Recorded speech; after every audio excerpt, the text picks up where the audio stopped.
Good morning, friends, and shalom, and blessings to you all in the name of our Lord and Savior, Jesus Christ. Welcome to this episode of Unapologetics, the show where we are unapologetic about apologetics, and I am your host, CJ Cox.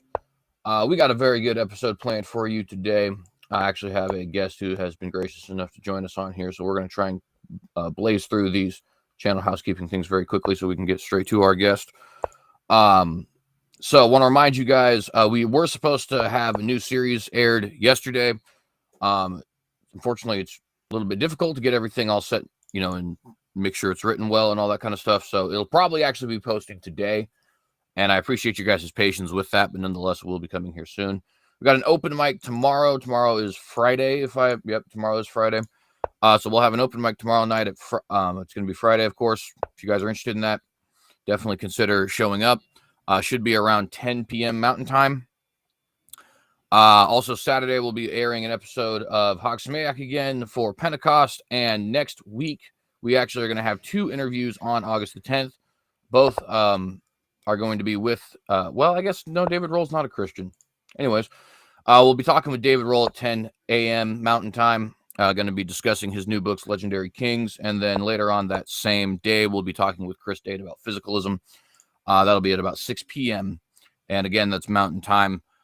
Want to remind you guys also, we got 3 debates coming up this month. August the 12th will be with Will Kinney on open theism. August the 20th with David Preston on modern translations. And August the 31st with Turret and Fan on conditional immortality. All of those will be over at Standing for Truth's channel. Please consider subscribing to Standing for Truth's channel while you're at all this.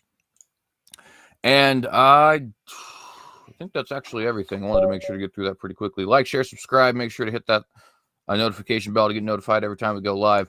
Different social media and whatnot. And yeah, let's just go ahead and jump right into the episode today. So we have a guest.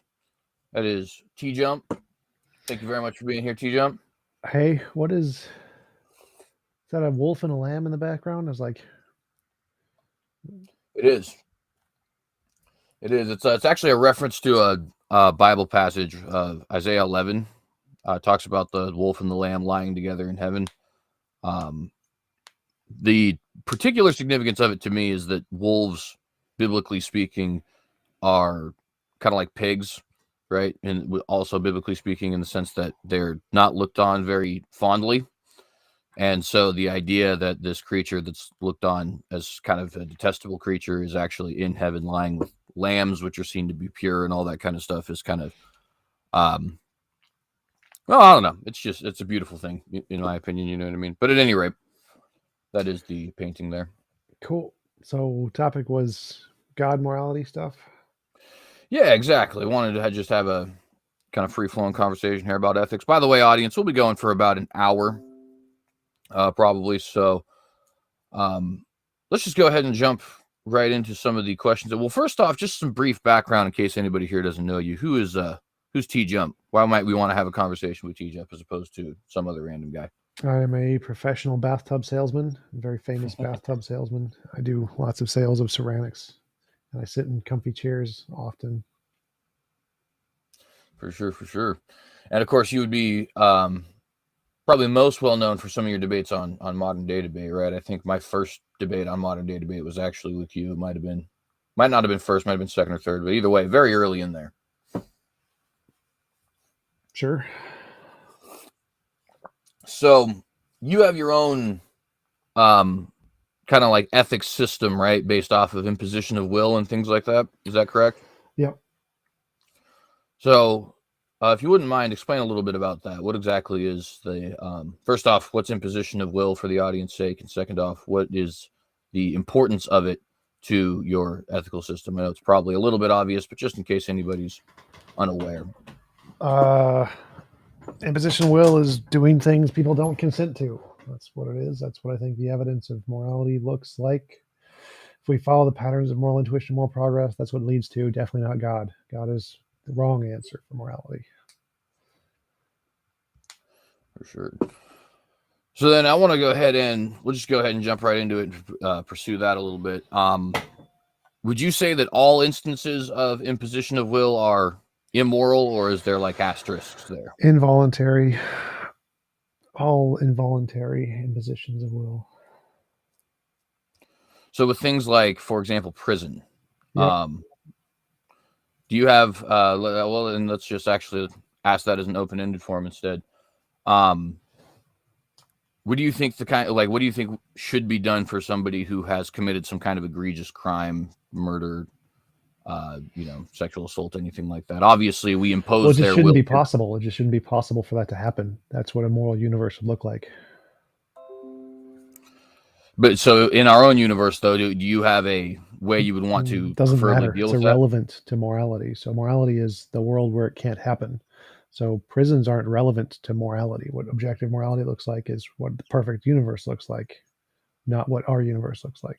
So they're separate questions. Has nothing to do with morality. What we should do to prisoners. It's a pragmatic question, not a moral question. Would you still, on that note, then, would you still agree with the pragmatism of it, like separated from the moral question? Is it still a pragmatic thing to do? Is it in line at least with morality? It's not a moral thing. It's a pragmatic thing. They're separate completely. It's definitely pragmatic. It's definitely not moral. So, and that's an interesting thing, because I think most people would probably consider that explicitly moral. In other words, most people, I think, would probably say something along the lines of, that's the whole reason we, throw them in jail in the first place, is to, have justice served and something like that.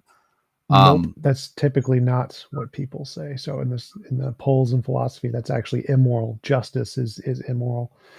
It's more out of necessity, not morality. It was pretty demonstrably shown by Sam Harris and his models of, well, if we could just cure them, we just let them go. Well, and to be clear, I think more specifically when I was saying most people, I think I'd be referring to just lay people, not necessarily philosophers. So was I. So like the polls show that justice is immoral. Punishing people is immoral. If we can cure them, the moral thing to do is to cure them and not punish them. All right, and that's, I think, the first place where I would disagree, not on the polls themselves, although I haven't actually ever, I guess, seen that. But so for me, I think I would take the position that the punishment of evil is in and of itself a moral good, or at least a moral better, for kind of a weird term. It does seem to me like if you are in a position where somebody's committed some egregious crime, that crime does actually have some kind of almost like a wage to it that needs to be punished. I'm sure you'd have a problem with that, right? So, well, yeah, there's the sixth grade. We proved that one wrong. Two wrongs don't make a right. Well, is that so? I guess then my question there would be: is that something that's just proven, or something that people have, I guess, just said? So, and let me give an example of that for the audience sake. Well, warfare is obvious. Jump on that real quick. There's no evidence of objective morality. There's no like proof of objective morality. The best evidence is just a product of evolution. So when we're talking about which model is the better model, we're talking about which one best explains the data, best answers the moral dilemmas, and that kind of thing. And so you can say, right now, the best explanation is evolution explains all of morality, and there is no objective morality until one of the models makes novel testable predictions. And until then, the answer is evolution caused it. And then if we're trying to say, well, what is the best contender for objective morality, then we're talking about the coherence of the model and which model is better. And so you never prove it, right? The best we can do is say, I guess, to try and put percents on it, there's like, let's say there's a 10% chance morality is objective or something. Of that 10% chance, which model is the most likely one to be the top 10%? And that's the closest you can get to proof. So my model is closer to being proof than the God model. The God model is like negative 7%. It's like as wrong as you can get. But if we're talking about potential contenders for an objective model, mine definitely has significantly more basis and evidence than the God model. So if we are, just to weave a analogy for the audience, if we had a situation like war, right? I would take the position that killing is a immoral act, right? And obviously that's precisely what soldiers are doing, right? They're going out and killing people, at least in the middle of the battlefield, right? Now in that situation, chances are you're in the war for some reason, right? Obviously, there's plenty of wars that happen for no reason, but let's just take something that's obvious to most people, like World War II. You got somebody attacking Pearl Harbor, there's your reason. So the following in not wording this correctly, the way that my brain would basically kind of look at this, the way that I kind of look at this is like, all right, you have two choices. One choice is an evil act, namely shooting the Japanese guy, and another choice is an evil act, namely letting him overrun your home. So you're stuck between two different immoral acts, but one act is more immoral than the other. In other words, there's values you could attach to each of those moral facts, and one of those moral facts is going to outweigh the other, namely protection of you and your own. To me, that just seems to be the nature of objectivity, right? One is of lesser value than three is of lesser value than one. If those aren't objective, then that's not necessarily true. And you could actually give an example of that, like, for example, in sports. Wait, well, it's correct that for there to be an objective measurement system, they have to be objective, clearly. But right now we're saying that there is no evidence they're objective. There's only evolution. That's the only empirical evidence we have to explain anything regarding morality is evolution. And then we want to say, well, which model? Say evolution is 90% chance of being correct and explaining everything about morality, and there's a 10% chance morality is objective. Then I'm moral realist, you're a moral realist, so we're fighting within that 10%. We want to say, well, who has the better explanation to qualify as that 10% chance? And so there is no objective evidence. All we're doing is just saying what is the best explanation of the data we can give, given our little 10% corner of the data. And so there isn't objective evidence that morality actually has these numbers that are true, independent of stance independent morality.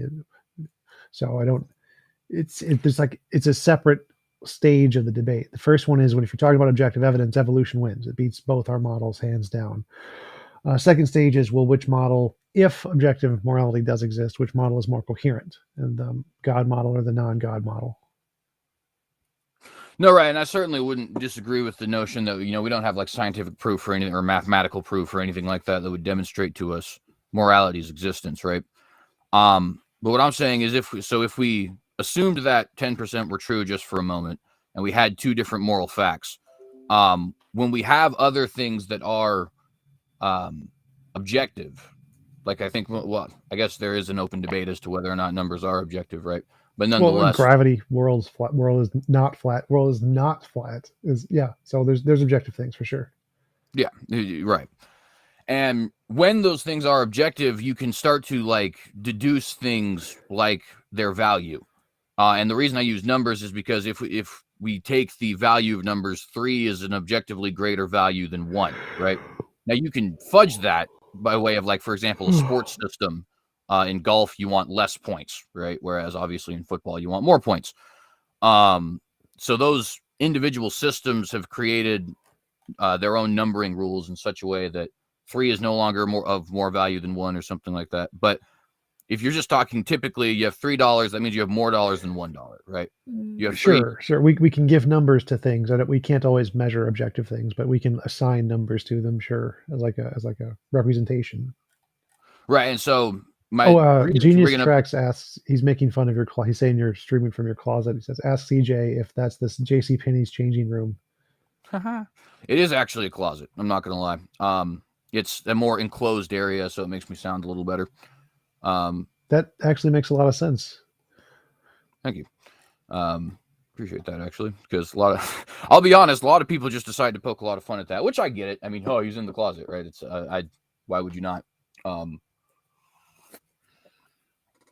Anyways, so the main reason I use the numbers thing is not necessarily to make any sort of a claim about numbers or anything like that, right? It's just simply to say, if I were to have a system of objective numbers, I could say definitively 3 is more than 1. But if those weren't objective, if 3 could mean 10 or 12 or 87.1, then I can't necessarily say that, right? It depends on the particular rules that are being laid out before me. And in the same way, I kind of see things like morality, where you can be put in a situation if you have two moral facts where one fact has greater value than the other. To get this back to our prison question, that would mean the reason it's morally good to imprison somebody, in my view, is that the alternative is worse.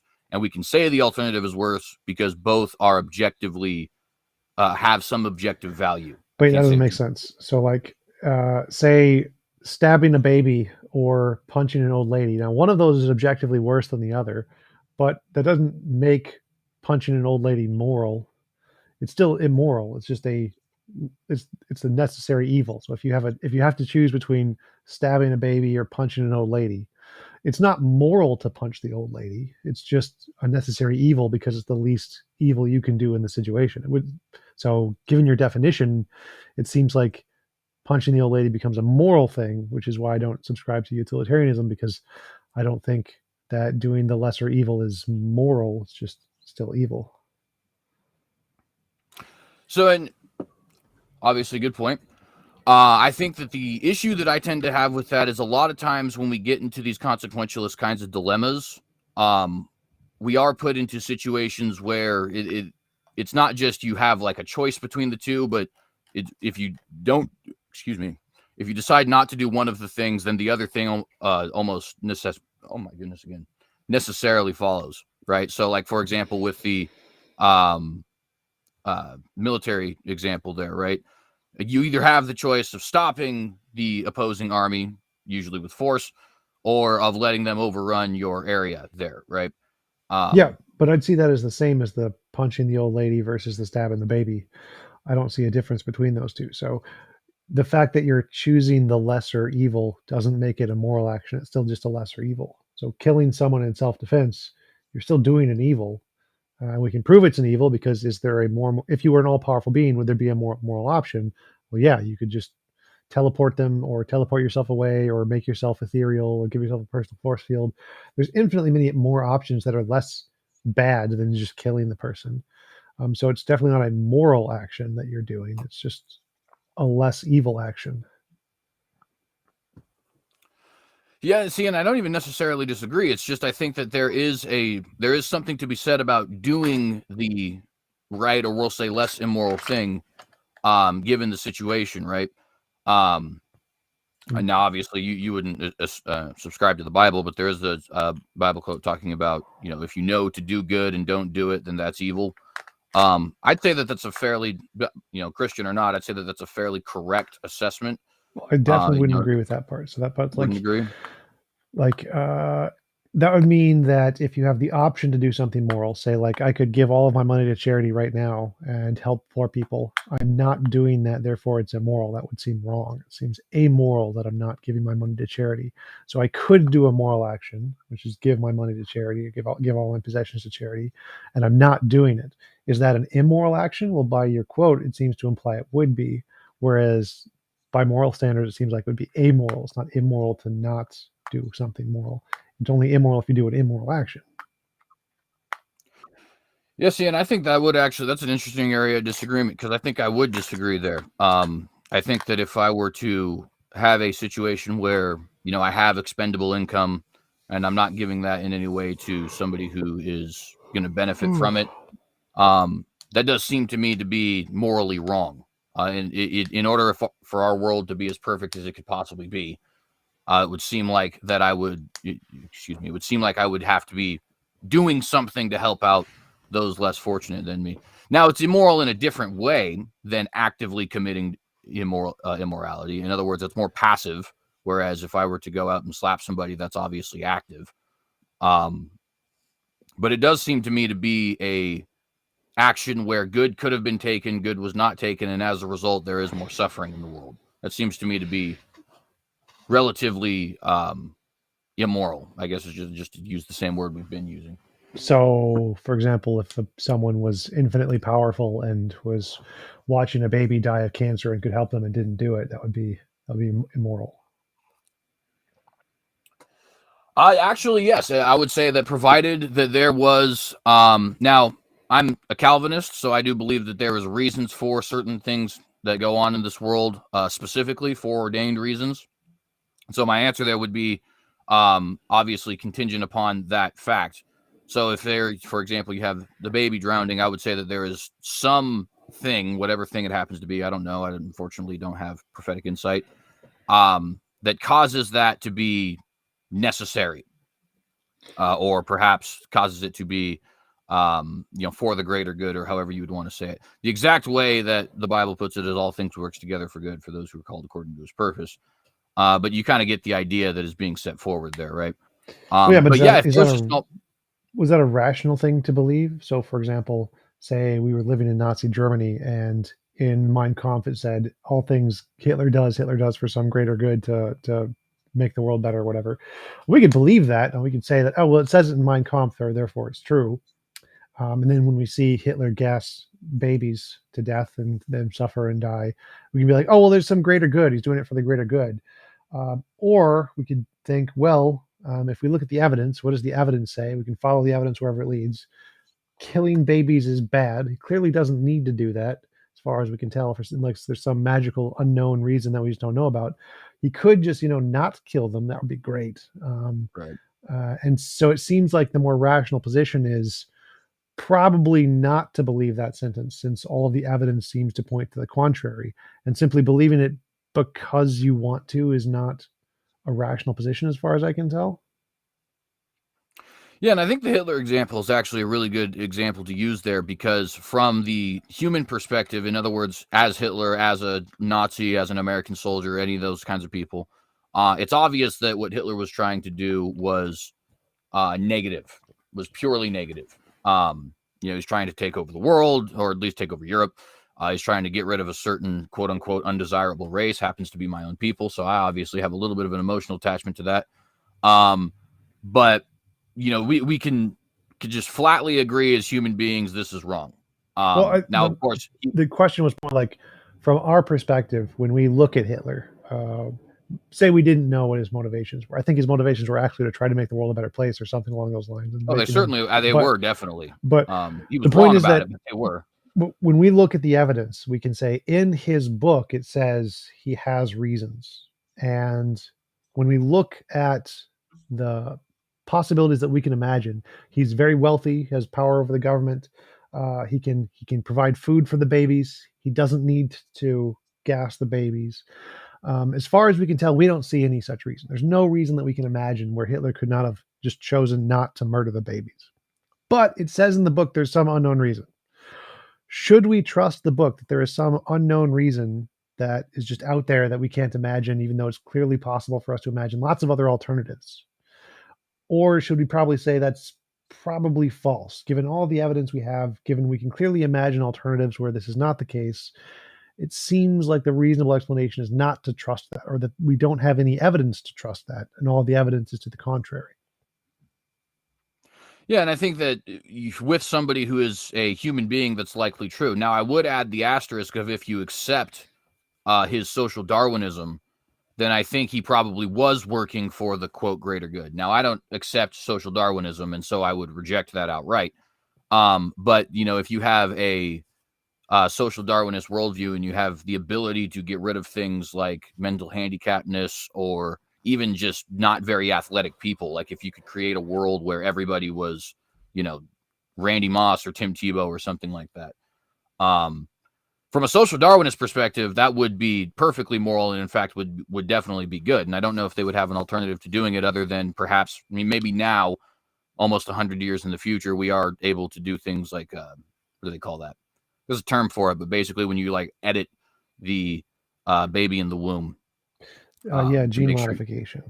Yeah, there you go. Thank you. But the question was more like, from our perspective, you can forget whatever the motivations of Hitler might be. Say we just don't know. The only evidence we have is we have a book that says he has some unknown reasons that justify all of his actions, and we have our imagination. We can clearly see, if I had the power Hitler had, if I had the money Hitler had, clearly I wouldn't need to drown or to gas babies. I'd be like, nope, we're just not going to gas the babies. We're going to feed them. We're going to let them go. We're not going to gas them. Seems like a very plausible option. If I was in his situation, I could clearly do this. And so in this case, is it rational to believe what the book says? And it doesn't matter who this is talking about. It doesn't matter if it's talking about Hitler or God or Dumbledore or magic leprechauns. It doesn't make a difference what it's talking about. The question is if we are comparing, there's a sentence in the book that says there's some unknown reason that justifies these heinous actions, and contrast that to our knowledge that we, if given this power, could clearly do something differently and less immoral. Which is the more rational thing to trust? Oh, and Yeah, and I think the ultimate point I'm trying to get at is that I completely would agree with your example with Hitler, and I wouldn't with God. And I think the situation of the Holocaust is a very interesting example. So if we were to have a divine perspective, which nobody does, right? But in 1925, what we would not have known, that Hitler also himself would not have known, but that provided a God does exist, God would have known, is that the end result of this is going to be a litany of incredibly positive things.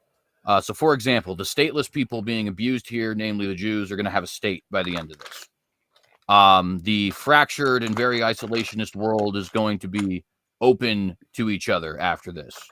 A lot of people are going to have incredibly advanced technology, bringing themselves out of what is essentially their own extended dark ages after this, like Russia, Ethiopia, Saudi Arabia, all these other kinds of places.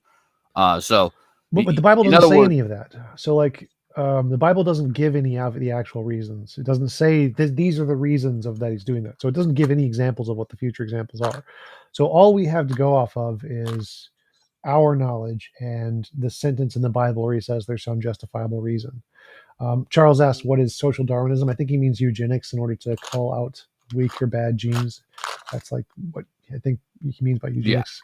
Yeah. Also, Mel Via says, huge Vikings fan. I appreciate that CJ mentioned Randy Moss. Super chat. Thank you.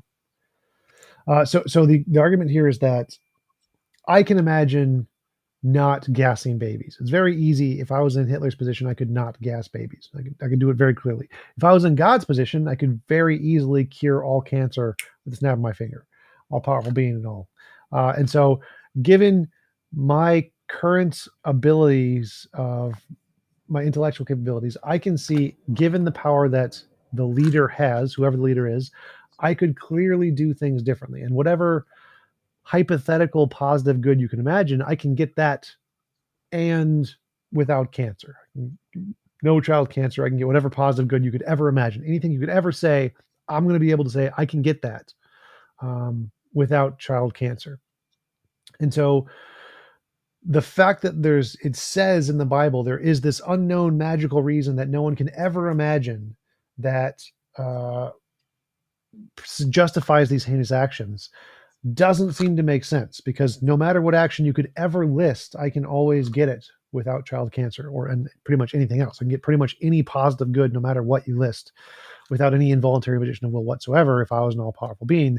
And so it seems irrational to trust that sentence. It seems much more rational that it's just wrong, and it's something that either God is lying or that people made it up because they wanted to believe in their God had justified reasons, even though it didn't exist. And so it seems like the rational thing to believe here is not that the God genuinely has some kind of unimaginable reason that we can never ever comprehend. It seems much more likely that no, we can actually just solve this. If we had all power, there wouldn't be an excuse. Well, I don't know if it would be necessarily unimaginable. I think that would be one thing I'd want to briefly push back on, only because it does talk about things which are relatively vague, certainly, like all things work together for good, right? Or and those are specifically for us, all things work together for those who are called according to his purpose. There's also the God has made all for his own glorification, even the wicked for the day of destruction. That's in Proverbs. Now that's a little bit, I think, less vague than just your own good, but even the own good instance, I think that is something you can see in the different events through history. Like I said, with that example of Israel. Wait, what was the Israel? What was the greater good thing? So the first quote is from Romans. It's all things work together for good for those who were called according to his purpose. Well, I got that part, but I meant so my argument is that any greater good you could ever logically possibly express, I can, if I was an all-powerful being, I could get you that good without the drowning of the babies. So if it's the case that no matter what, in all logically possible worlds that any human being could ever express, whatever this greater good may be, if we expressed all possible greater goods that could ever be logically expressed in a human brain, no matter what they are, I'm going to be able to say I can get that without the drowning babies thing. if I was an all-powerful being, and I can just give you a method of how to do that. And if that's the case, it seems like it's irrational to think that there is some extra human brain kind of reason that is just beyond our comprehension, that's just out there. It seems more rational to say no, it's just wrong. It seems like we should just say the authors of the Bible were just wrong, and God probably doesn't exist, and they just wanted to believe this, and so they added that in as kind of like an ad hoc justification for evil. And so the counter I'm looking for is like, can you give me, because you said it wasn't going to be logically impossible, or that it wouldn't be outside of human imagination. And so I would need like an example of what a greater good in that we can literally imagine would be, that I wouldn't be able to imagine a possible world where if I was an all-powerful being, I could get that without the drowning babies. Well, and I'll just say flatly, I don't know if I would necessarily be able to do that. And given the parameters of our own world, I don't know if such a thing would necessarily be possible. And so what I think the question then, in sort of to push back on, would be why are the parameters set up in such a way that they are?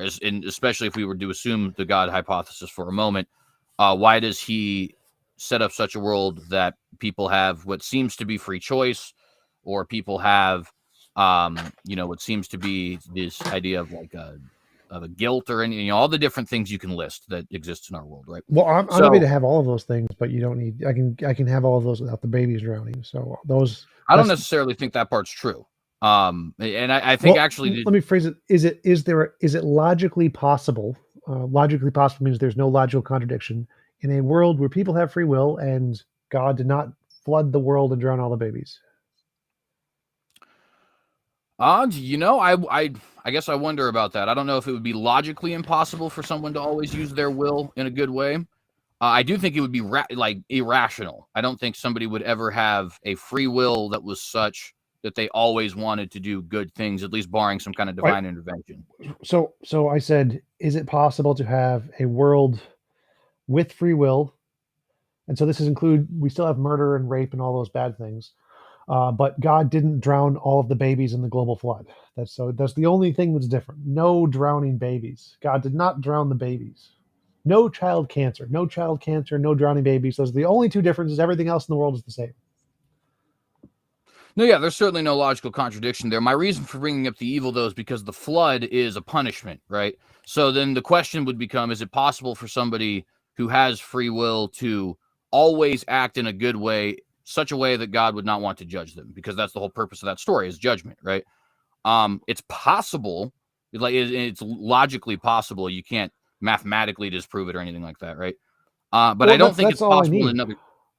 So like the two points there is, one, that if it's logically possible to imagine if I was an all-powerful being, I could rewrite the world, and it's logically possible that I can get all of the positive benefits with at least one less evil, like drowning babies or whatever, then I've demonstrated that it's God would be immoral in this case, because of like the examples we gave before. Punching an old lady isn't the moral thing to do. It's just a less immoral thing to do. So if God didn't do the moral thing, he just did a less immoral thing, that would mean he's immoral. If he had the power, as you mentioned, if he has the power to help people but didn't, that makes him immoral. And so my fundamental question is, if any possible benefit that could ever be logically expressed can be gained without the negative consequences, and I think I can go for all of them. I can get rid of every single one of the bad things and still have all of the good things. So free will, you can still have it. Guilt, you can still have it, and you can't murder anybody. I think those are there's no contradiction between those statements, and I can express a logically possible world that has both of those. And so the question you have to ask is, if all of the goods can be kept and all of the evils can be gotten rid of, and there's no logically possible good that can be presented with any human mind that can't be explained in this way, then you have to say that, well, there's some other good that is just beyond human comprehension. It's beyond logically possible worlds. And that is the reason why God is justified, and we are just completely incapable of ever imagining it or expressing it. And is that a reasonable thing to believe? Or is it more reasonable to believe that because every logical possible good that we can ever express, given our brains and logic, can be explained and created in a possible world without suffering or involuntary suffering, is it more rational to believe that this sentence was just something that a bunch of like goat herders added into their belief system in order to try and vindicate the cognitive dissonance of believing that their all-perfect God drowned babies? Well, I think, to be fair, it was probably more along the lines of their own persecutions and wanting to rationalize that. So if I were to put on my atheist cap, I think it would probably be, Paul is persecuted basically everywhere he goes. Probably wants to rationalize his persecution. But nonetheless, I get your point, right? I think one of the major differences, though, that I would have to come back to is just this existence of, well, not existence of, this claim, biblically speaking, of the punishment of evil being a good thing, right? So when we bring up the logical contradiction, right, I think there's more than one way something can be impossible. It can be logically impossible, like a square circle, right? It could also just be functionally impossible, meaning it just would never happen. You could have a Google situations to the power of a Google, and it still wouldn't happen, right? And I think in a situation where you have creatures with free moral agency, that's probably something that you could put in that realm of it's never going to happen, of them always operating in a positive light. Well, now you have a situation like the flood. The flood is meant to be a judgment on people who are using their autonomy for evil purposes. Now, the question, of course, then at that point would be if we could accept that first premise of free creatures, it's just statistically unlikely that free creatures will not do immoral acts. Then there's that second point of then is it are you justified in destroying a civilization that is reached a certain level of wickedness? And I think given the parameters of our world, namely given a world where he's decided we do have a level of free moral agency, I do think it's compatible this level of free moral agency, but nonetheless, it is still there. All the different things that would go into it, like guilt and divine plan and stuff like that. Is it rational to destroy a civilization that has reached a certain level of evil? I would say yes. I wouldn't see anything morally wrong with the taking out of like a Nazi Germany or a Confederacy, or in the case of the flood, the entire world having got to such a point that they are committing whatever acts that they were committing. It's not real specific as far as what was going on. It does say the world was filled with violence. So whatever it was violent.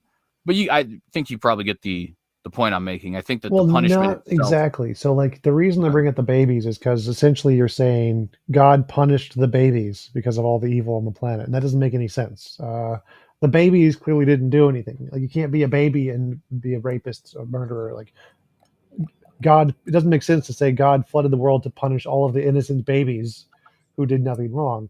And so you can't say that the flood was a punishment for evil because the people he punished were innocent of evil.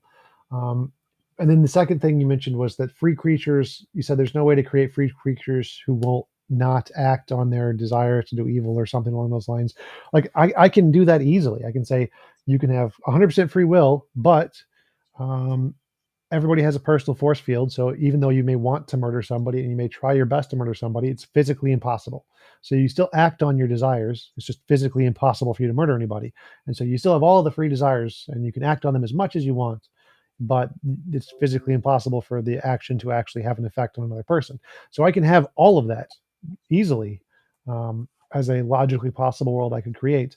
So I can have all the positives of free will and all the positives of guilt and all the positives of immoral desires and none of the murder very easily. So I don't think that really addresses the question. Well, I think that would kind of destroy the parameters of our world, though, wouldn't it? Because, like, for example, if we have personal force fields around, I mean, you couldn't even give your brother a hug. Yeah, you could. You could turn it off. With a woman or something like that. Yeah, you could. You could turn it off. So well, if you could turn it off, the force field, murder somebody, right? The force field only applies to non-consensual actions. So if you consent to it, then it's totally fine. So it's a consensual force field. It only stops non-consensual actions. So sort of like just a mental thing. Would it just like recognize, hey, I'm consenting to this. Hey, I wouldn't. Is that kind of where you're going with the idea? There's many ways to accomplish that, but God, all powerful being. So that's not really a challenge. It's not really a challenge to the question.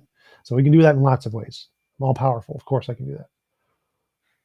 Well, and it does seem to me to be, and of course, here we are, we're talking about, hypotheticals, but for the record, if we were to have this kind of a hypothetical situation, I'm sure I could imagine a situation where I could trick somebody into getting their force field off, thus allowing me to murder them. In fact, I think that's one of the major ways we had. Just think like the recent, Me Too movement. Not to get into any of the politics of it. Well, just to clarify, so the force field's operating system is run by God's mind. So God's mind is omniscient; it knows everything. So the person may not know that you're trying to kill them, but the force field does because it's run on God's mind. So there's no way for you to trick God's mind to make the force field accidentally shut off. Sorry, I think you might have paused there a minute. Did the last words you said off? Yes, the last word I said was off. All right, then I heard everything. Yeah, and so in that kind of a situation, I guess that's certainly a possibility. He could have done that if he wanted to. I guess I would probably have to think of it for longer than right now than just a quick answer, but to see if I could find any potential pitfalls there. But I will grant that it is hypothetically possible that God could create a little world where everybody had force fields he controlled, thus disallowing anybody to do something to that individual. Let's see. I wonder if I could. So let's say something like fraud. Well, first off, let me ask: would you consider fraud to be immoral? What is fraud? Let's see. Let's do a dictionary definition of fraud. That way, we won't have any sort of argue about the potential definition here. So, wrongful or criminal deception intended to result in financial or personal gain. Would you consider that immoral? Well, I mean, it's like it's in the question, the definition. It says it's immoral, but it says wrongful. But yeah, I guess that's true. So we'll just say then deception intended to result in financial or personal gain. So it can be like if we were in my world, my best of all possible worlds, no, you could. It's just impossible. So it wouldn't make a difference. So the way I would design the world, if I was the all-powerful being, I would say everybody gets to design their own universe, and you get to have a full list of all possible actions, and you get to put each action on either an allowed list or a not allowed list. And any of the actions you put on the allowed list are things that you consent occurring in your universe. So if someone puts fraud on the list and they want to allow it, that's fine. They can do that. But if it's on the not allowed list for someone's universe, well, then it be like the personal force field. It would not be possible to occur in that universe. And so even if you would like to count it as an immoral thing, I can still have that and have it be impossible and still have all of the free will. So I do notice, though, in that situation, you say that we'd each have kind of like our own little universes, right? So it's kind of like it's almost like almost quasi-divine nature in a sense. Not in the sense that we're like actually gods, but in the sense that we are kind of dictating what goes on in our own bubbles. Well, greater than our own bubbles, I guess, in our own universes. No more than you have in any given computer game. So it's not like you actually created the universe. You don't have God creation powers. God just gives you a tablet with a bunch of computer code on it, and you can just select the options. So it's still God doing all of the work. You don't have any extra powers. You're still exactly the same human you are now. The only difference is that God is allowing you to select the options for your universe, like ice cream. Well, right, but in the situation, what I mean by quasi-divine isn't that you're like replacing God or anything like that per se, as much as it is just that you end up being the demiurge of your own universe. Well, through his power, certainly. I forget the word, quasi-divine when I mess with my video game settings? Well, your video game setting is fictional, though, right? In other words, you're not really interacting with like a physical being when you go in your Minecraft game or whatever. I play Minecraft, so that's why I use that example. You go in your Minecraft game, you see a creeper. That creeper's not real. It has no consciousness of itself, right? You're not interacting with an actual being. Whereas if you had the ability to control your own universe, any beings you interact with would be real. Any animals you interact with Well, would be real. so right now it's just you in the universe. So there's only one conscious being, and it's you and God. And so the universe has no consciousnesses in it. It's just we're setting the laws of physics here. The laws of physics are not conscious. So you setting the laws of physics in your universe of murder not allowed, rape not allowed, fraud allowed. There's no interaction with any consciousness there. So it's exactly like the video game analogy. It's not. You're just making the settings of the video game. That's it. You're not interacting with anybody. Right, but eventually you will be, right? That's the intention of having things like you can't murder.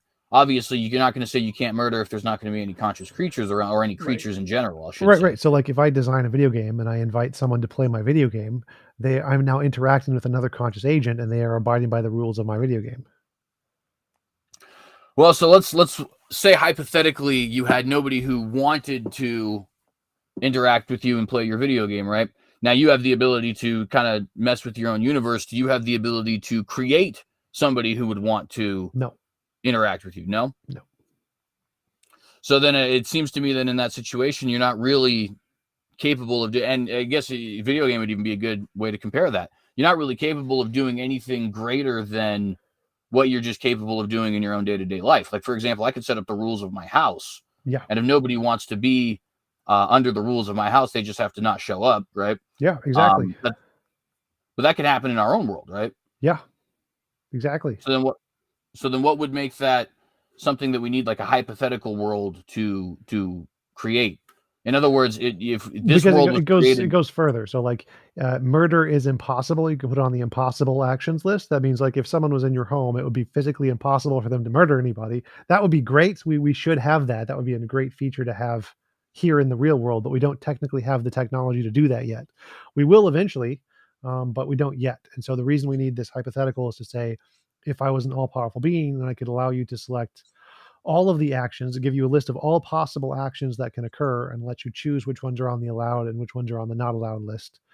That would make it physically impossible to do anything on the not allowed list, as opposed to it just being like voluntary. So if someone comes into your home and your personal home, and your rule is they can't murder you, well, they're choosing to abide by that rule, but they're not physically prevented from doing so. Whereas if in your universe you've set one of the rules as it's physically impossible to murder somebody, well, then they literally wouldn't be able to do it even if they wanted to. So that would be the difference. Fair enough. That's a good point. Obviously you can't physically force somebody not to do something without like restraining them in some way. So and just to clarify, it wouldn't be like forcing them to not be able to do it. It'd be like personal force field. So if they tried to stab you, you just have a personal force field come up. So it's not like you're literally restraining their actions or physical actions. You could, if they volunteer, you could set your universe up that way, and if they, as long as they consented to it, you could do that. But also, I wanted to say, J&W says CJ is one of the better theists. Who's complimenting you in the chat. Appreciate that, J&W. Very much so. This has been a great conversation so far. In fact, we're already almost done with it. We're 48 minutes.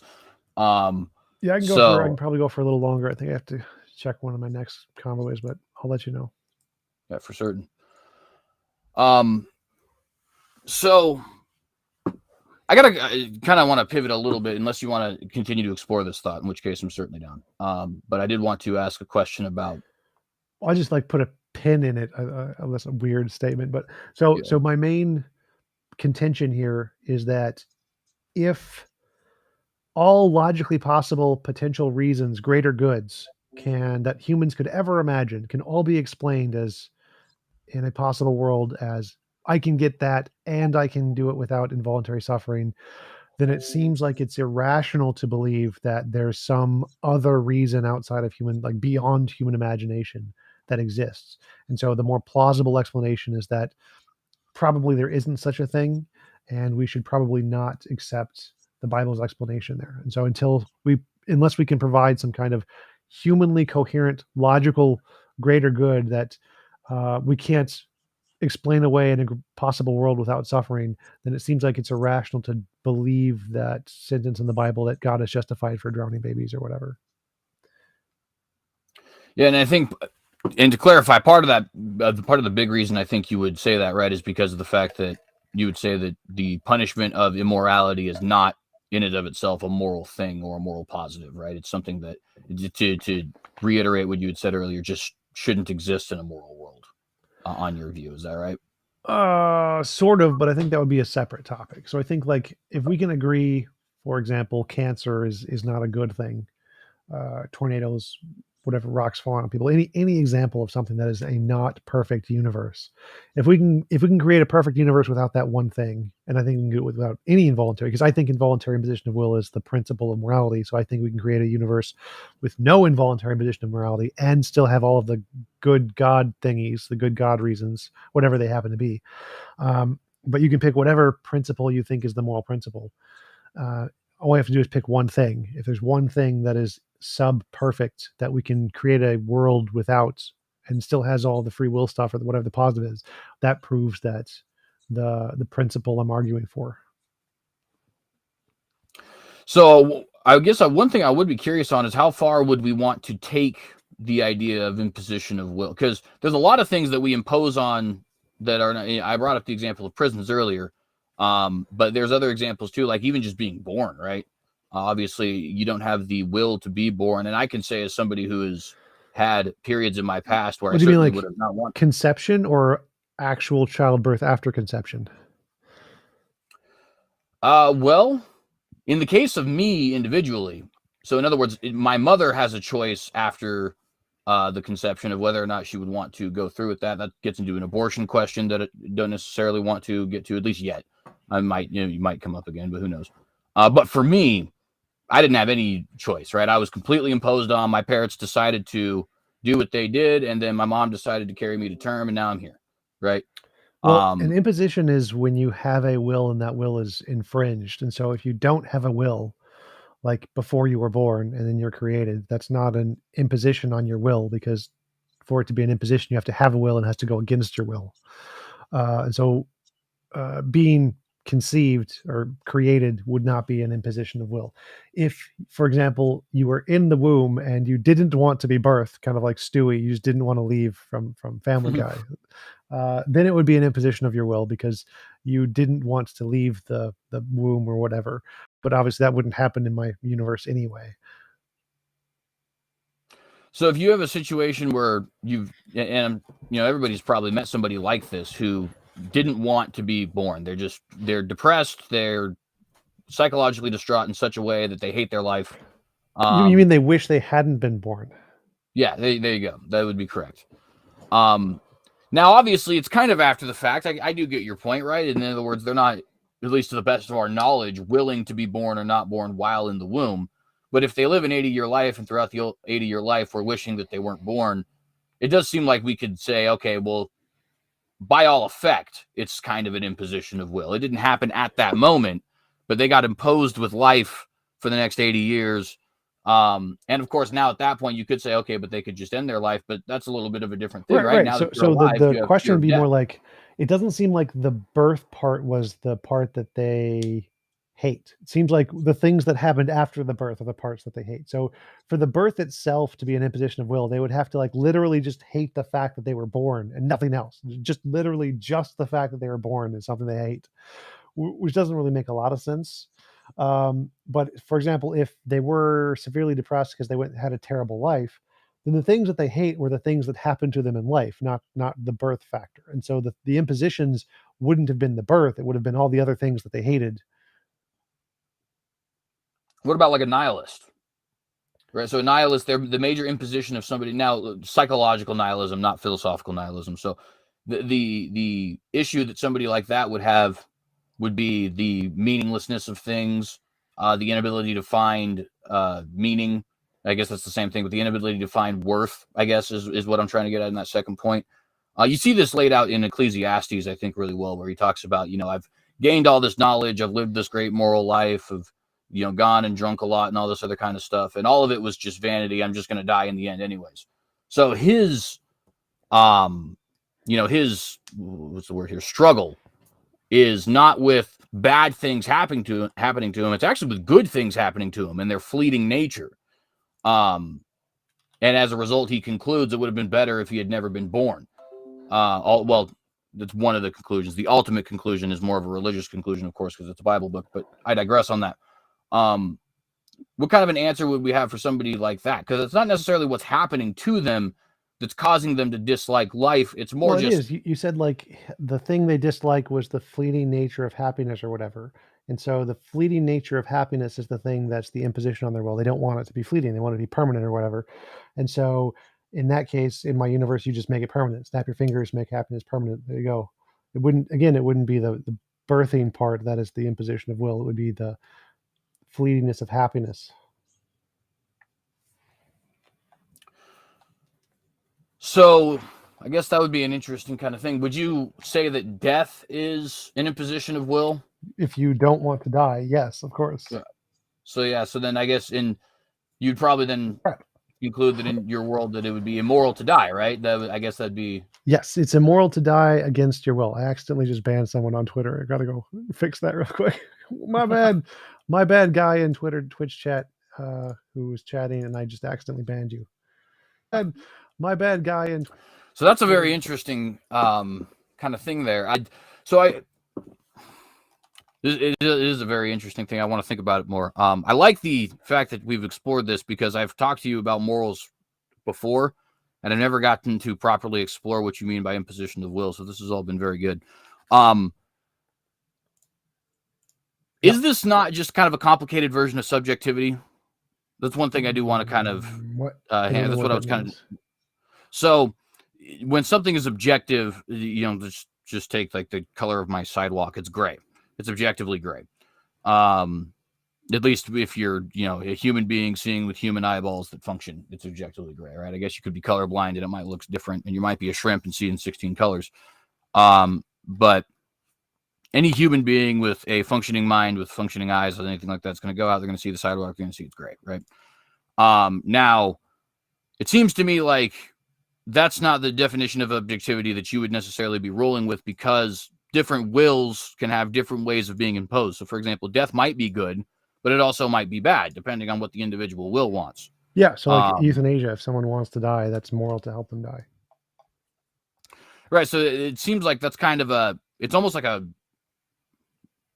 what's the Rick and Morty quote? That sounds like X with extra steps. It kind of sounds to me like subjectivity with extra steps. So everything is moral subjectivity means there is no objective moral principle, and mine absolutely has an objective moral principle. It's any involuntary imposition of will is immoral, and so it's not, that principle is unaffected by any opinion anyone ever has. That's a universal principle, so it would not be subjectivity. There are obviously some subjective preferences people have, and those preferences can affect what actions you do to them which are moral or immoral, but the objective principle is the same no matter what anybody thinks. Is that the only objective principle then? Would be to... Yeah. Well, so in other words, there's nothing...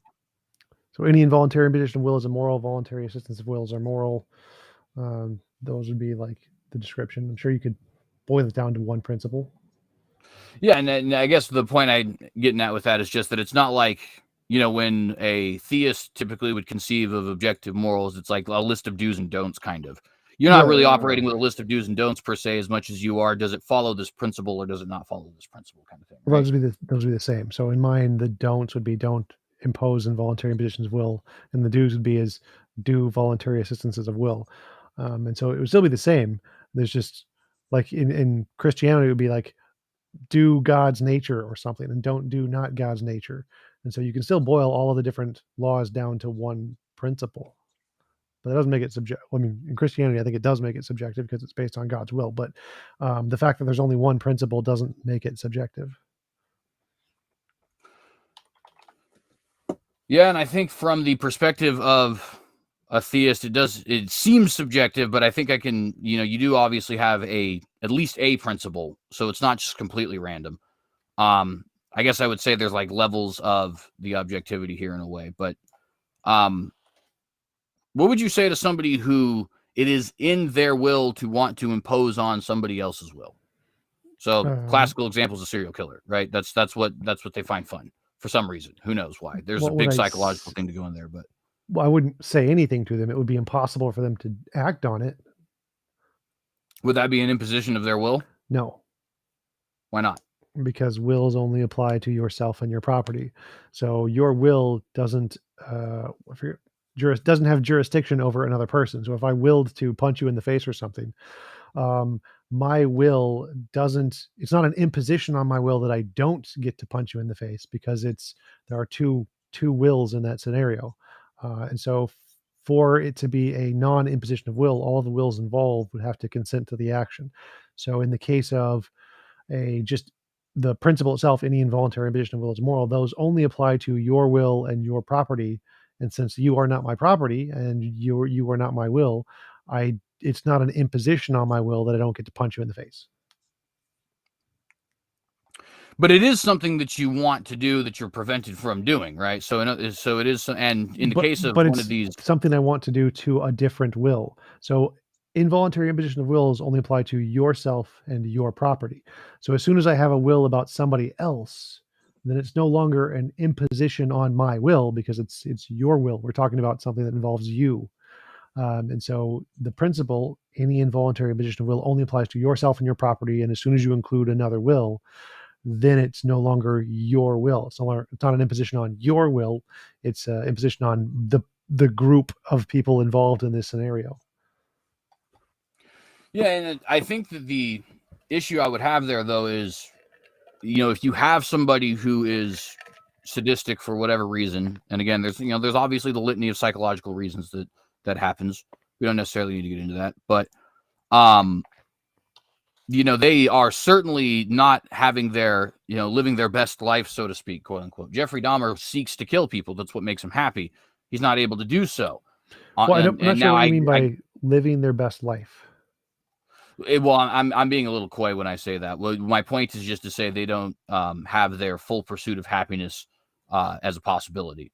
Now, their pursuit of happiness is wrong. Don't get me. I don't want to, muddy the waters here. I don't think it's okay for somebody to go out and murder people, but it does seem to me like what they will to do is explicitly imposition of others' will.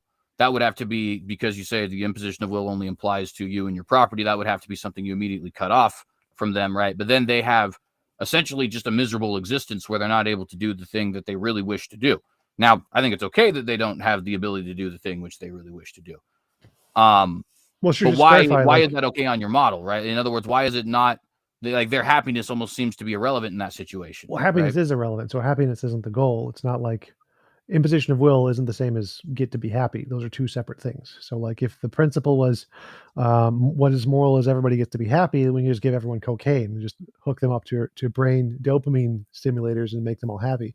So happiness doesn't really matter. It doesn't matter if people are happy. What matters is for a moral universe is their involuntary imposition of will. And in my universe, if there was such a being, they could snap their fingers and change their brain to desire something else if they wanted to. That would be an option, but they wouldn't be able to murder other people even if they wanted to. And if they just chose to live in misery, remaining true to their murderous intentions and not changing, but also never being able to experience that, that would be their choice. They could hypothetically create AIs that aren't conscious that could kill in place, and that would be fine, like video game characters, if they wanted to. But yeah, if they wanted to just kill only real souls, real other consciousnesses without their consent, and were unable to do this, they would just be miserable, and that's their choice. They get to make that choice. Hi, Cosmic QQ from Germany. Thank you for the super chat. Yeah, and so you can even get, I think, a little bit more exploration of this kind of principle that I'm getting at here too. Like, for example, with something like sexual intercourse, which is not only immensely pleasurable, but is also it's very important for things like intimacy with another person, psychological health, stuff like that. Not to say that celibate people can't be psychologically healthy and stuff like that, but I think you know what I mean there. Obviously, there's no greater level of intimacy than being sexually intimate, at least I would think. That's also obviously something that requires another individual. Sure. Now, and it just seems to me like we're in a weird position there, right? Because on one end, it is imposition of somebody else's will if I force them into that. On another end, it is kind of an imposition of my will that I never get to do it if everybody says no. Now, it's an imposition in a different way than you're talking, certainly. You've already, addressed that it's not, that you're speaking specifically about yourself and your own property. freely granted. Right. That's right. So I would apply it to the exact same thing as before, like if I wanted to punch you in the face. So the fact that if I desired to have sexual relations with another conscious entity with a will and they don't want to do it, that is not an imposition on my will, because the will in that scenario is both mine and theirs. So in my world, again, you could create sex robots and do whatever you wanted to them because they're not conscious. And so you still have intercourse. But if you want to have intercourse with another will, then they would have to consent. And if they don't, that is not an imposition on your will, because the wills in that scenario is you and them. Well, it's not an imposition of will on your model. In other words, what I mean by that is, like, the parameters you've set up is that this is specifically applying to it. It reminds me kind of the non-aggression principle, right? Which is a libertarian principle that basically says you can do anything that you wish so long as you're not actively harming another person. Now that non-aggression principle, depending on who is laying out their exact libertarian model, could have certain elements of change, right? So you're going to have certain people who would say the non-aggression principle means you shouldn't spank a child, whereas other people would say that that level of aggression is not necessarily implied. Now, in that example, it is literally aggressive, right? To spank a child is literally an act of aggression. There's just simply no getting around that. It's definitionally true. But some might have a model that says that's not what we're talking about when we say non-aggression principle, and libertarians will have that conversation. I think we have a similar thing kind of going on here, right? Where it's like, this person wills to do something like have intimacy with another person, or in the case of the sadist, even something much more violent. That's what they seek to do. And we are literally telling them no. In other words, we're imposing on that will. Now, that's not what you mean by imposition of will, granted. But as far as like a dictionary definition, it does seem like that's precisely what we're doing here. And we're just simply conceding, well, because they wish to impose on other wills, it's okay for us to impose on their will, or at least use their ability to will a certain thing. Right. So involuntary imposition in my model doesn't mean literally you can do literally anything you want. Like that, I don't think anybody thinks that's the moral standard, that you must be able to literally do literally anything you want. That's not no, and that's not necessarily what I'm saying. What I mean is that, like, you can have two different wills wanting two different things, and as a result, it seems like one of those wills has to be squashed. Or it has to be imposed upon, is another way you could. Well, no, again, because then imposition, you're not using the definition of imposition in my model. You're using a different definition. You're using the get whatever you want definition. And that's just not the definition of imposition. So imposition of will means no will in the situation is imposed upon, not just you get what you want. But you keep conflating the imposed as meaning literally get everything you want, which is different than the way I'm using it, which is get what you want in regards to yourself and your property. Right. So let me just kind of, I guess, boil this down though. Would you though agree that in this instance, if we use the, I said just more general, we could say, I use dictionary as the earlier adjective, but definitions of imposition of will. Yes. If you're that using will is imposed on, right? If you're using, in other words, if we're not. Yeah. So if you're using the global definition of imposition as in not getting everything you want, then yes, it's an imposition that you don't get to rape and murder people. But that's not what imposition means in my model. It's just a completely different definition. So it's an equivocation between two different definitions of imposition. In my model, imposition only applies to things of do you get what you desire in regards to yourself and your property, but it isn't an imposition for you to not get to do things to other people that they don't want you to do. And so it's just conflating two different definitions of imposition there. Yeah, I think we could probably let that go ahead. We got a super chat from Marty Med Scientists. Why do each of you reject the naturalist evolutionary view of morality? Well, I'll be very quick with that. Actually, I think that's a good question. But number one, I think it leads to grossly immoral places.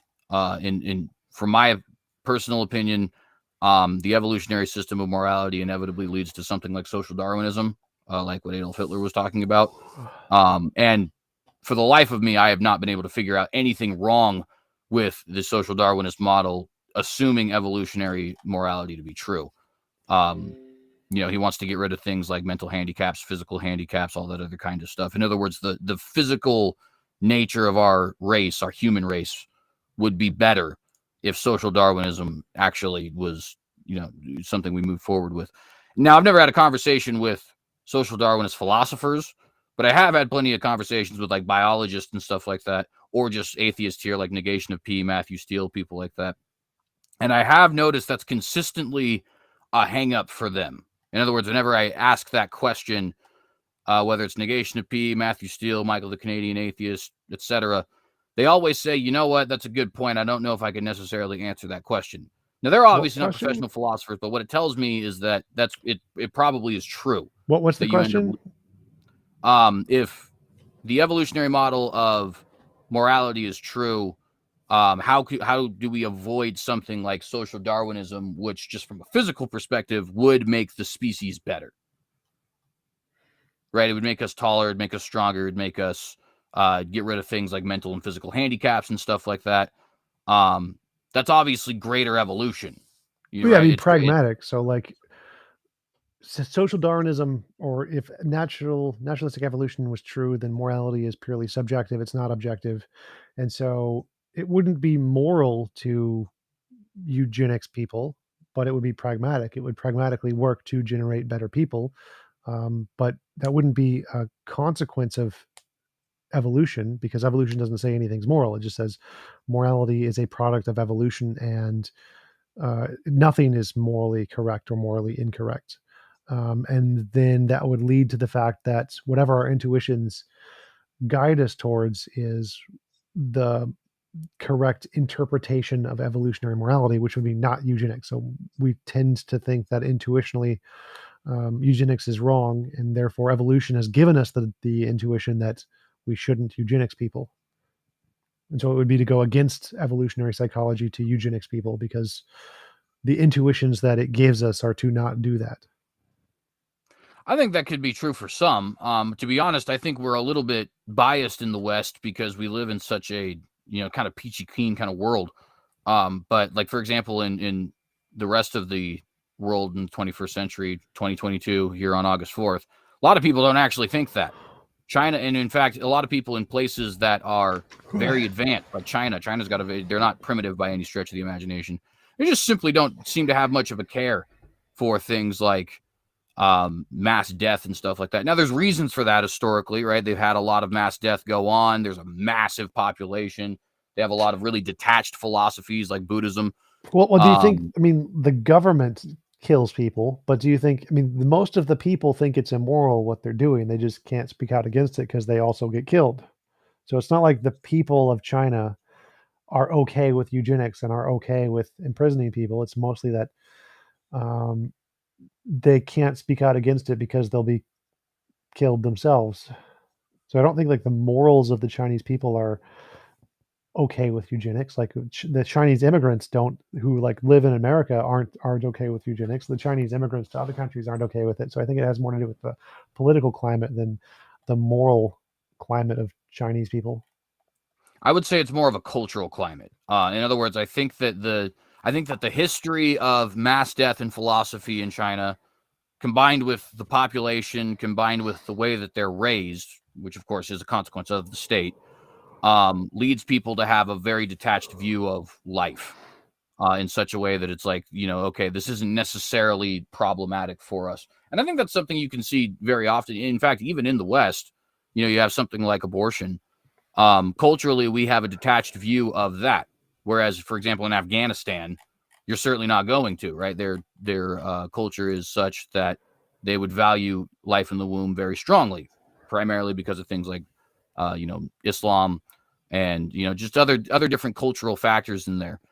But my point there is just to say there's obviously nothing inherently wrong about, Chinese people or anything like that. But you can have that history, you can have that culture, you can have that philosophy lead you to such an extent that you don't really find anything necessarily immoral in these actions. Well, I wouldn't, because I've met a number of Chinese people. My dad went to China, and I don't see that in the Chinese people. So I need more data to try to confirm that Chinese people are okay with eugenics, because I don't think they are. I'm pretty sure that moral progress and the evidence we have of moral progress throughout all societies everywhere in the world is a pattern against that. I do not see that. Well, I guess I would just want to ask kind of a pretty straightforward question. If it wasn't something that they were okay with, how could it happen? And I know the Because the answer would be, government well, shoots people that disagree. That's how it happens. It's right, like, but why do taxes happen? Because the government's going to put you in prison. It's not like everyone in America is okay with taxes. not everyone in America, but the majority is, right? And that's kind of my No, point is like you no, have everyone to, hates taxes. well, let's make sure Like the we're kind majority of of clear people though, are right? for, Because well, like the majority of people are for legalization of marijuana. Marijuana is not legal. The majority of people are for abortion rights. Abortion rights now just got overturned in Roe v. Wade. There are lots and lots of policies that the majority of Americans are for that the government is against. Just because the majority of Americans or the majority of a populace, even in a democratic state, doesn't mean that those policies are going to be enacted by the government. And so it's especially not the case that the majority of people in China may agree on some policy and that policy would be represented by the political group in China. So I don't think there's no connection between the majority of people believe it, therefore the government's going to adhere to it, especially in a totalitarian state like China or North Korea or anywhere with dictators. So I don't think there's a connection between those two. That you can't. I don't think you can draw a connection between those two. see, and I think I would disagree because my main reason, everybody's heard the quote, government is by consent of the governed, right? That's obviously meant to be a principle of popular sovereignty, but it's also, I think, just a truism. I don't think, like, for example, in Nazi Germany, there's let me actually use a example from a television show that is supposed to be displaying Nazi Germany. Band of Brothers, if anybody's ever seen that. There's a scene very near the end where the Jewish soldier in the American troop goes to one of the Germans, and the guy's just saying, I'm not a Nazi, I didn't do it, anything like that, and he says, basically bullshit, you couldn't smell the smoke, kind of thing, right? And the sort of underlying assumption that soldier is making in that scene is, if you guys really didn't approve of this, it wouldn't be happening. Right, you could have stopped it in some way because there's millions of you, there's only a couple of them, and nobody is capable of actually forcing an entire state to do something entirely against their will. I think that's very, you use some good examples here with marijuana. Marijuana, the majority of people do want marijuana to be legal, and that's the direction the country is going. On a state level, it doesn't seem like the federal government's going to do anything about that anytime soon, even though it's not their place constitutionally, but I digress. It does seem just like want to give up the slavery. There were lots and lots and lots of slaves, far more slaves than slave owners in many regions in the world. They didn't consent to being slaves, but they couldn't really stop anybody or do anything about it because they didn't have a military. So the fact that there's more people that disagree does not mean that that's going to have an influence on the policies that are going to stop it. But notice with Not that how example history too, right? works.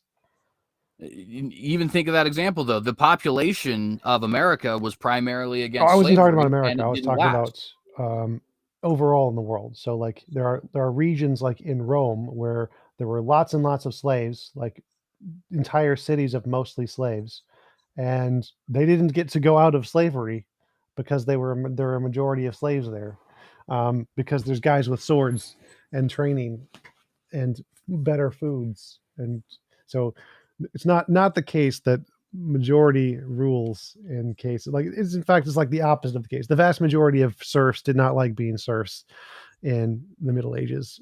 It's not the case. I don't know. I think I got to be honest. I think that's not a necessarily accurate view. I mean, just think of it. Let me use another biblical example, right, where it talks about slavery. It typically, even though some of these people are slaves, like Philemon, for example, was a slave, it typically enforces the status quo there. Don't go out and seek, some sort of a rebellion against the state kind of idea. Slaves honor your masters is even a direct quote there, right? So when it comes to even the enslaved populations, they're very often not thinking of it the same way we're thinking of it, where it's like we got to just entirely get rid of this. But even on top of that, the majority of the population of Rome, even if you include the slaves, they certainly wanted the system of slavery, or at least they didn't have a problem with it. Whether they actively wanted it, I guess that's a little bit too far of a claim for me to make, but they certainly didn't actively dislike it, right? Now, sure, Well, I maybe some mean, of the slaves did. there's so many examples here. Like what you're saying doesn't make sense. Like literally, the entire island of Scotland hated being run by the English. They hated it. There were many wars of this. They didn't get to be free because England had a bigger military. You didn't get. You Right, did. but they There's did no get to be choice free. here. No, they didn't. Very briefly. So the vast majority of time, and they were conquered again. Remember, England is a part, or Scotland is a part of the UK because it was conquered. So they didn't get to be free. The vast majority of the time, they were conquered. They were owned by English, and most human history is like this. There are large swaths of land that are conquered by a different group, the Mongols. There are more people in China than the Mongols. The Mongols owned the land until the Hun. Same thing. Julius Caesar had a military. The military was a smaller percent of the population than anywhere he conquered. They still obeyed. Like literally, your examples don't make sense. The history of humanity is the vast majority of people are governed by a minority who have a military, and you don't get a say. It doesn't matter if you don't like it. Um, Scots didn't like it. The Irish didn't like it. The people who were under Attila the Hun didn't like it. The Mongols, the people who conquered, the Mongols conquered, didn't like it. Nobody likes being conquered by another military and then having all of your women and cattle stolen and you can do nothing about it. They don't like that, but they can't do anything about it because it's a military. This is like history. Well, so I think you're kind of missing my point, though, right? And we'll stick there with the Scotland one, right? So Scotland certainly didn't like the act of being conquered, right? And they didn't like when they were under the rule of England. And so they fought back and they eventually won their freedom. And that's my point. As soon as you have decided, I don't like this thing and I'm going to do something about it, the ruling elites there are going to have a problem. They're not going to be able to actually maintain this system because it's just a simple numbers game at that point. And Scotland was free That's wrong. for like 500 years They before eventually lost. being Scotland unified. lost more than they won. The fact that they won at one point in time is irrelevant. They lost. Most people who fight against the people with the military lose. Winning is rare. And so Well, your you got to example understand, though, in that that's not. Scotland, if they don't like it, they're going to lose most of the time, and they're not going to be able to change it most of the time. Only a very small minority of people actually win at the end and get freedom. So the vast majority of all of history proves your statement wrong. The vast majority lose. Like Africa, they never got freedom from the British. The British just won everything. American Well, I don't Indians. think that's American true because Indians they're free never. now, right? But American even Indians to stick with. hated the settlers. Didn't get a choice. They were forced to do it. Like all of history is the exact opposite of what you're saying. Well, so let's just stick with the Scottish example for a moment, just to not muddy the thing real quick, right? Scotland was actually independent for almost 1,000 years. Now, with some small areas of not, like, for example, during the time of William Wallace and Robert the Bruce, they had to fight wars of independence because the English had conquered them. But we're talking about like the 1200s, early 1300s, right? But they established the kingdom in, I believe, the 800s. And they didn't end up becoming part of the UK until the Union of the Crowns. Now, the Union of the Crowns only happened because the King of Scotland and the King of England were the same person by marriage rights. And that first person was actually King James, who gave us our King James Bible. So there wasn't any imposition of the Scottish people's will There was like this started way before the English. So like the Vikings conquered the Scots, and before the Vikings was the Eskimo conquer the Scots. There was no point in time where they were not being conquered and owned by somebody else. It just doesn't happen. It's just not in history. They were independent. I'm telling you, they were independent for almost 1,000 years. The Scottish kingdom, I'm fairly certain it was the 800s that the Scottish kingdom was first established. And it's 1707 that the Union of the Crowns takes place. Now, there is a Scottish War of Independence in between those two dates, which is where you get William Wallace and Robert the Bruce. But it was a very temporary thing. Before that was the Norsemen. The Norsemen were conquering all about the 700s and 800s. So there was no time. There was zero time where the people were free. They were all conquered by different groups. It was the Norsemen, then the English and the French. And there is no time in history where the majority of people disagree and they can revolt. Doesn't happen. It's never, ever does that is not a successful model. If you are owned, there's some minority people in power, they tell you what to do, and if you disagree, you die. That is the consensus among history. It just there's no justifiable way to argue that if a lot of people disagree, it'll just change. It's not how facts work. See, I would just disagree with that. I think history demonstrates to us that once the people do get it in their head, they're not going to be ruled by this. An unrulable population is certainly unrulable. And again, the Scottish example is a perfect example of that. I know you were saying that there's no time they weren't free, but it's just not the case. They were free for a very long time. Apartheid South Africa is another good example of this. You had a small minority. That small minority was only able to rule for a time because in the end, once the majority realized we got 90% and we don't like this, is just a simple matter of boom, like that, less than a generation.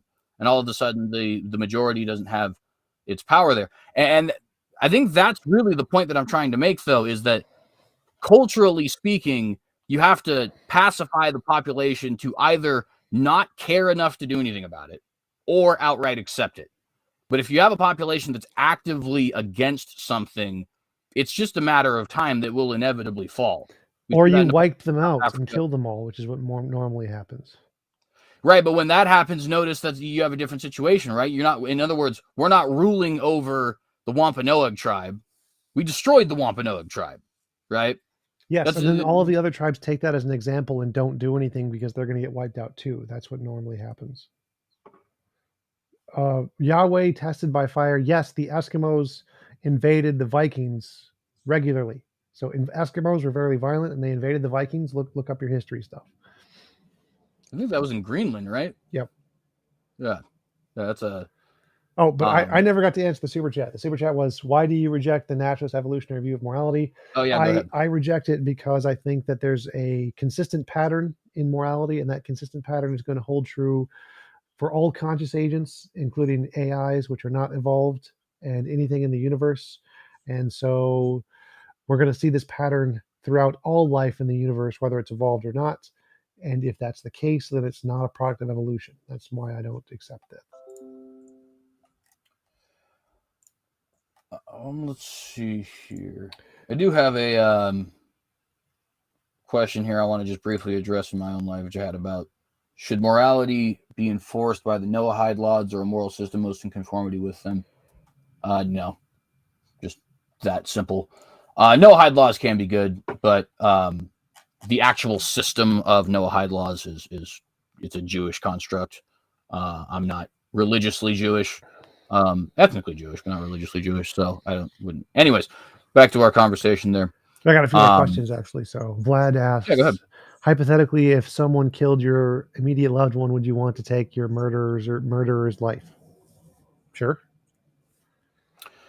So I mean, emotionally, probably yes. I think the deeper question would be, is it just?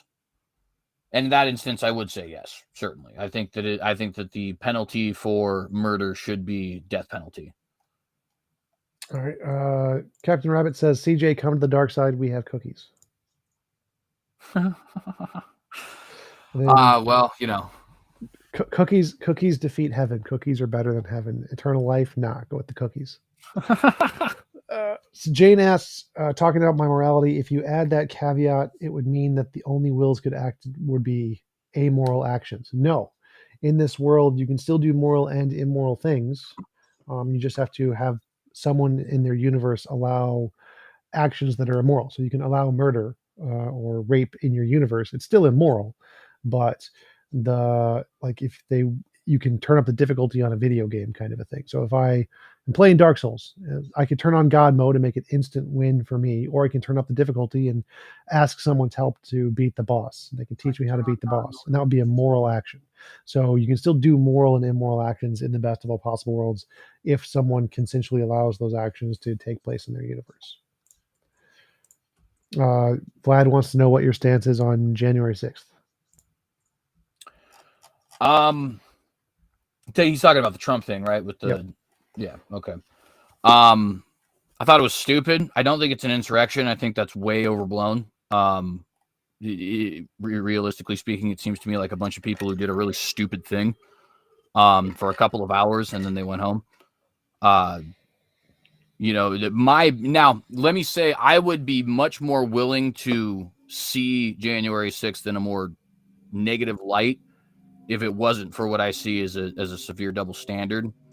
In other words, I do see what happened in 2020 as an actual insurrection. In fact, they literally had the Capitol Hill autonomous zone. Let's look up the word autonomous zone. They were declaring themselves an independent government. and they were pursuing the different avenues of a government, right? They were going around extorting businesses for taxes and stuff like that. That is a real insurrection. It lasted like a month. What happened to January 6th was a bunch of really stupid people doing something that was really stupid. I don't support them, but I don't think it was an insurrection. Now, would my view of that change if it wasn't for the fact that we have that double standard? It might. I'll certainly acknowledge that. I wouldn't be as dismissive of it if we weren't so dismissive of 2020. But it does seem to me like we're just kind of applying, this over here, I don't agree with these guys, so that's an insurrection. And this over here, I do agree with these guys, so that's not an insurrection. And I don't like that. It annoys me. Yeah, I don't think I would call it an insurrection either. I think that for it to qualify as an insurrection, they have to have some like proposed methodology to take over or change the results. And that seemed more like a violent protest more than an insurrection. I don't think they had any. No one in the group actually had a planned methodology where they could actually legitimately try to change the results or replace the people in power somehow. I don't know if that could have been a thing. Yeah, I'd completely agree. And even with that beginning portion too, right, as far as a violent protest, I'd definitely agree there too. It's certainly not something that should have happened. I wouldn't endorse it by any stretch. But, it did get weird. I mean, like, you get Nancy Pelosi talking about, like, the sacred ground of our democracy and stuff like that. It's like, okay, this is a real bizarre language. Whereas, on the flip side of other things that have occurred, it's like we wouldn't dare use such language. I mean, the sacred grounds of democracy, quote unquote, in numerous states were certainly assaulted. And I don't know, maybe it's even unfair to always compare 2020 with January 6th. But they are so close in proximity with each other and opposite sides doing what seems like the same thing that it seems like you're always going to have to take them one with the other. At any rate, though, that's my answer there. I hope that suffices for the questioner. Yeah, some people in the chat are complaining. Like, I understand an insurrection as like a government overthrowing the government in some way, not just being violent and going against the government. Every protest is violent and goes against the government. That's not an insurrection. So an insurrection is like a positive attempt to overcome the government, to overthrow the government in some way. And I don't think the January 6th rioters had any ability to do that. I don't say they got into the Capitol, then what? How are they going to overthrow the government, even if they all got into the Capitol? Like, the only possible avenue would be like if they kidnapped all the senators or something, or like started killing senators, then yeah, absolutely. At that point, it's definitely an insurrection. Do I think they would have actually done that? I don't know. Well, and one other thing I would add to it too, and by the way, just for the record, I am not a Donald Trump fan, but I don't think that he had as much to do with that as people are claiming. First off, I think some of the stuff that's happened to the January 6th committee has just been flagrantly BS. Like, he definitely did not jump up 3 seats forward in a limousine and start choking the guy who was driving. That didn't happen for sure. I don't care how many times that the guy says it happened. I do not believe him unless he gives me some like actual evidence to demonstrate it, because that seems to be physically impossible given the configuration of the car. I don't like the dude. I don't think he ever should have been the president of the United States, despite my conservative values. But the idea that he was like actively endorsing overthrow of the government, I don't think that's true at all. I think he said numerous times during that day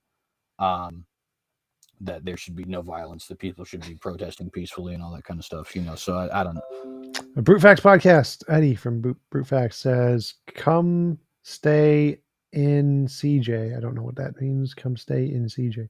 As Christians, we must absolutely condemn as harshly as possible, considering they called themselves Christians and even prayed during the January 6th thing. No idea. Yeah, no, I don't know. I guess I just don't necessarily think that is true. I think that, to be honest, to a certain extent, you reap what you sow. I mean, if we're going to allow violence to be a legitimate means of political grievance, which we've definitely done, not just 2020, but going all the way back to 2017 with Berkeley and not Chancellorsville, the thing over the Confederate statue. I can't even remember what it was. Charlottesville.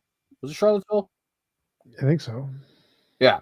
Anyways, the point is, we've allowed violence to become a legitimate means of expressing your political grievance. And I think it's super inconsistent to say all of a sudden when Trump did it, now it's bad. Or when Trumpers did it, to be more precise, now it's bad. Now it is bad. Again, I don't endorse it by any stretch of the imagination. But, you know, you plant those kinds of seeds, you're going to get that kind of wheat. I think that's all I got for Super Chats. For sure, for sure. Well, we have hit about an hour and 35 minutes here, it looks like. So you've actually given us more time than we originally allotted. So I think now would probably be a good time to wrap up. This has been a very good conversation, I think.